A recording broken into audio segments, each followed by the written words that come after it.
Hey, and thank you so much for taking the time out of your very busy life to listen to my story. My name is Dave, and I was in the very blessed and privileged position of being born into a Christian household.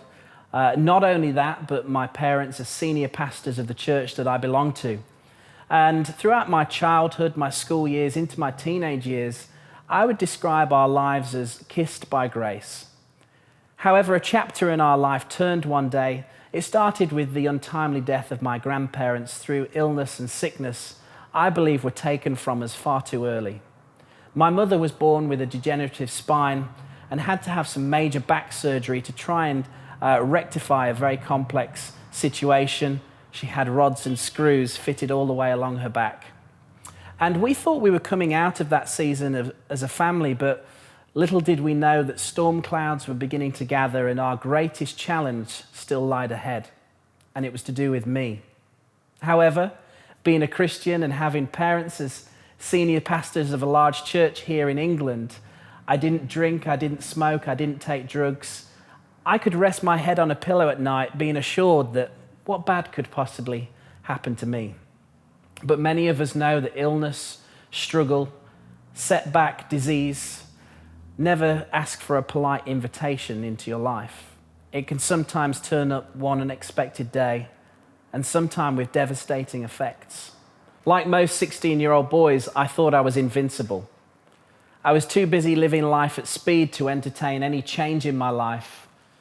But I woke up one morning, I noticed I had a problem with my right eye. I went to the doctors, they dismissed it at first, but the problem persisted and my eye became very swollen and started to look very different to my left eye. I was then referred to a specialist in my hometown of Lincoln. He put me on a machine, had a look into the back of my eye and said, "Dave, there's something going on here that I'm very concerned about. And as a hospital, we're not really qualified to take you on any further. I'm going to have to refer you to one of the leading eye surgeons, one of the leading ophthalmologists in the country, and he's based in a town called Leicester, about 50 miles drive from here." We waited for the appointment to come through. My father, my mother and I, we got in the car. We did the 50-mile journey from Lincoln to Leicester. I waited in a waiting room and the consultant sent his registrar through. She came in, looked into the back of my eye, left the room immediately without saying anything. I turned to my dad at this point and I said, "I don't think that's a good sign." Then the leading man, the main ophthalmologist, one of the best guys in the country, walks into the room. He looks into the back of my eye and he says, "Dave, there's something going on here I'm really concerned about. As a matter of urgency, we're going to get you back to this hospital within 24 hours. We're going to perform a biopsy on your right eye where we will cut all the way along the bottom of your right eyebrow. We'll move your eye slightly and we're going to have a look at what's going on behind your eye." I left the hospital that day very disappointed. I really didn't know what was going on. As a family, we prayed a big prayer of faith before we left, but obviously the problem was persisting. I went back for my biopsy. I laid in a bed. I went to sleep and had the operation. Whilst I was in the recovery room, my parents received a phone call. Probably one of those phone calls that no parent ever wants to get. They were called into the hospital. They were taken into one of these nice little side rooms out the way of anyone else, and my mother and father, my brother and sister, and my brother-in-law were all told that I had contracted a very rare and aggressive disease. At this stage, the prognosis was uncertain. It may be something as simple as losing my right eye and having some reconstruction to the right-hand side of my face. But due to the aggressive nature of what the consultant had seen, he prepared my family there and then, but that my life may be cut short at just 16 years of age. I opened my eyes from the operation that day. The first face I saw was my dad's face staring at me. I said, Dad, am I going to be okay? What have they said? Am I going to be okay?" He looked at me with a very straight face and he said, "Dave, I'm not going to lie to you. The doctors have seen something they're very concerned about. But from this moment forward, we believe that Jesus Christ is still in the business of healing 2,000 years on, and whatever this thing is, we're going to fight it with all that we have." I then entered what I would describe as the longest and darkest week of my life, waiting for the results, not knowing the certainty or the outcome of my future. I woke up that morning ready to get back in the car and go to the hospital to receive my results. As I was walking down the stairs, I had to tip my head right back just to see anything. I wore sunglasses to cover what was going on because my face started to look deformed. I got to the bottom of the stairs and I saw my dad waiting for me. What was a little bit different was my dad was wearing his best suit. And this was one of the first lessons I learned. I said, "Dad, why are you dressed like that?" And he said, "You know what, Dave? We're going to go to a hospital today. We may receive some news that changes the course of our lives forever. But from this moment on, I'm taking charge and we're taking charge of this situation. And second of all, if you receive the news, you've got to be dressed smart." I got in the car, we did the 50-mile journey from Lincoln to Leicester, and I waited in a room ready for the results. I then heard some words spoken over me that I didn't think I'd hear in a lifetime, let alone at the young, healthy age of 16. I was diagnosed with a very rare and aggressive cancer. I was taken out of the room immediately. I was taken over to a separate part of the building and I had to have assistance with walking. I tipped my head right back to see anything and I saw a sign saying Children's Oncology. I didn't even know what the word meant. I opened these big wooden doors and I describe it in my book as going through the wardrobe or ending up in Never Never Land, a fairy tale world that maybe I'd seen in the comfort of my own home on a news documentary where I'd have a high amount of compassion for these small children. But it's something I could never associate with my own life. I was confronted with babies from the age of 3 months having toxic chemotherapy pumped through their tiny bodies. Boys and girls from the ages of 5 and 6 running around with no hair and feeding tubes in their noses. And I had to become acquainted with this fact that this new world of Ward 27 was actually going to become my new home for the next year, maybe the remainder of my life. I had a Hickman line fitted into the top of my heart, which was a small tube that then hung out of a hole that they made in my chest. I then underwent 6 months of intense chemotherapy. Within 2 weeks, there was more hair left on my pillow than was on my head. I would lay in a bed for about 3 days whilst toxic chemotherapy each time was pumped through my body. I then had to have 25 sessions of intense radiotherapy. I had a mask made of my face. I was clamped down to a table, unable to move, while high-dose radiation was fired into the side of my face 25 days in a row. During my time on the world of Ward 27, I made some great friends. There was this one particular little boy that I took a keen interest in. He would come and sit on my bed as I brought my guitar in every time I had chemotherapy, and I would play guitar and show him how to play, and in turn, we'd play some games together. And it was the beginning of December, and I was laying in bed having my chemotherapy, and I was pretty ill, unable to really move without assistance. And I looked over and I saw this little boy's family carrying Christmas presents to his room. I was intrigued, so I got out of bed, I stumbled, I pulled my drip along with me, and I looked into this little boy's room, and it was filled with colour and light. There was a Christmas tree in the corner, presents piled high, and this little bald child with a feeding tube in his nose was laying peacefully asleep in bed. I didn't disturb him. I came back, I got into bed, but I naively called the nurse over. I said, "We're just into the beginning stages of December, and this little boy's family have just brought him some presents." She looked at me with a tear in her eye and she said, "Dave, they're having to do that because they've decided to do Christmas early this year. Because your little friend, this little boy, may not be around on Christmas morning to open his presents." A few days later, little did I know how true those words would be. And that little boy left the world of Ward 27. I got out of my bed and it was at night time, and I looked out of the hospital window and I privately began to weep. I started to think about my life. I started to think about my friends and what they were all doing, and they'd be getting ready for Christmas. And I stared out the window and I saw my reflection come back at me as a pale cancer patient. And I cried out to God and I said, "God, if you allow me to live, I will spend the rest of my life telling everybody what you have done for me." 3 days before Christmas Day, I finished all of my treatment.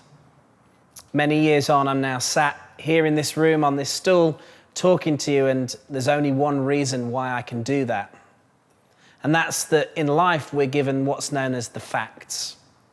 The facts are what we see in the natural. But having a relationship with Jesus Christ, who is still in the business of healing 2,000 years on, I'm aware of something that's higher than those facts. And that's the truth. The facts are the natural, the truth is the supernatural. The facts said that Dave Bell was diagnosed with a life-threatening illness that attempted to silence. But the truth is Jesus Christ hung on a cross 2,000 years ago so Dave Bell could live his life out loud. The facts always have to be submissive to the truth. Now, when we're given the facts, what we don't do is we don't deny them. We don't pretend they don't exist. We don't avoid advice. We don't bury our head in the sand. No, we face the facts, but we embrace the truth. The fact said that I may have damage to the right-hand side of my face. I may never look the same again. But the truth is that when God designed my body, he designed it to look the way he intended it to look. The fact said that I may never have a right eyebrow, right eyelash, or my hair may never return again. But the truth is, when God designed my body, he designed it with a right eyebrow and a right eyelash. The fact said that I have damage to my pituitary gland and need growth hormone tablets every day of my life. But the truth says that when God designed my body, he designed it to grow.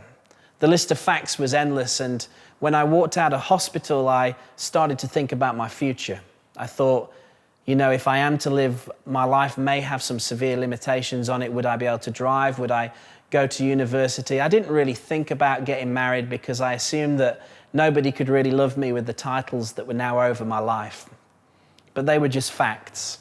I had to face them, but I certainly didn't embrace them. I embraced the truth, and the truth is on the 4th of August, 2007, I stood at the front of a church, waiting for the most beautiful, amazing bride to walk in, and that day was my wedding day. A distant dream that I never thought may become a reality. When I asked Sarah to marry me, unfortunately, we couldn't have the usual conversations that most engaged couples have. We didn't really talk about the wedding. She didn't really talk about how many bridesmaids she was going to have. I said, unfortunately, there's some facts I need to share with you. The fact is that I may never be able to have children naturally because of the amount of chemotherapy that has been through my body. It's a very hard conversation to have when you're a young guy and the woman that you would love to marry is a qualified midwife that delivers babies and sees new life being born every day of the week and also has a fond love of children. I felt pretty worthless having to say these words to her, but we made an agreement together and we believed that when God enters a situation, he wouldn't leave it half finished. And this healing, the world of the miraculous is still a mystery, but I do know one thing. If you want to see a miracle in your life, it's pretty simple. All you've got to do is present God with the impossible. And this in our lives was the impossible. Every time I had my chemotherapy, I used to wear a particular t-shirt. There was nothing too special about this t-shirt. I just chose that this would be the one that would come on the journey with me. I picked it up at a Christian conference and it had my name on the back of it, so that was pretty much good enough for me.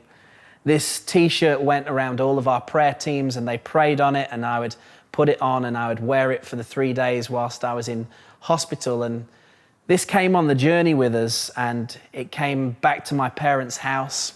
It then came into my married home and sat in a drawer out of the way, not to be reminded of the past, but really to be reminded of God's goodness in my life.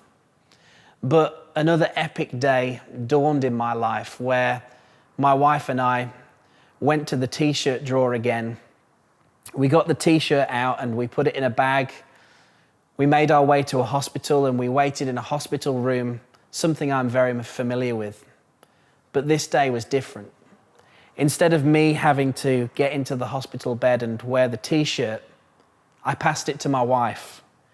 She put this t-shirt on, and a few hours later, she gave birth to our first miracle baby boy, Jackson. One translation of Jackson means God has been gracious and shown favor. I decided it would be appropriate to take Jackson with me for my hospital checkups. I still go every 6 months to a year. And I waited on my consultant's door, and we knocked on the door together, and I held him in my right arm. And when the consultant opened the door, he was pretty taken back. To see me as I am is a walking miracle, but for me to be holding a perfectly healthy baby boy in my right arm was something he'd not yet seen in all of his career. It's because we face the facts and we embrace the truth. To see a miracle, we present God with the impossible. But God is in the business of going exceedingly abundantly beyond all we could ever think and imagine. And the t-shirt came out of the t-shirt drawer again, and our second miracle baby boy, Levi, was born.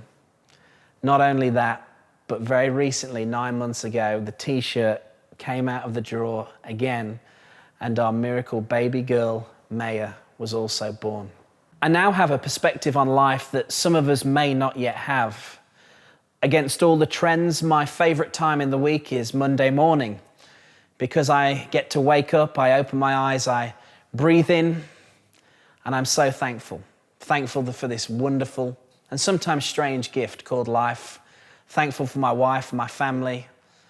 Thankful for my church. And I started to think about this whole thing of life, and I imagined myself in old age, within the final moments of taking my last breath. And wouldn't it be a shame if the first thought that runs to our head is, if only? If only I'd made the most of that one decision. If only I'd told that family member I loved them. If only I'd not played my life so safe and taken a few more risks. If only I'd lived my life a little louder.